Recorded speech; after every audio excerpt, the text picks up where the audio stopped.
Hello friends, in this video we are learning how to use plenty of fish search without registering.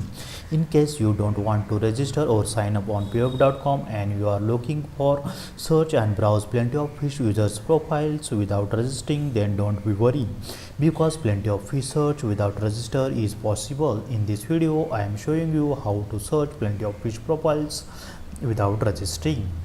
To search plenty of fish profiles without registering, first you have to go to the link pub.com/basic user search.aspx and simply hit the enter.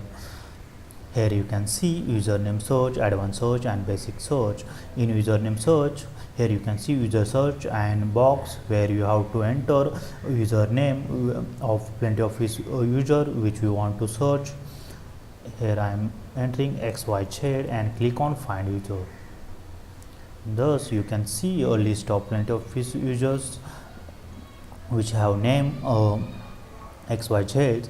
Thus you can search search and browse plenty of fish profiles without registering. If you are trying to search advanced search, is not possible, and also basic search is not possible nowadays.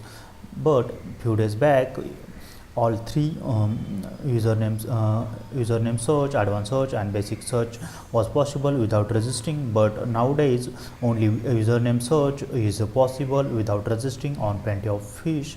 And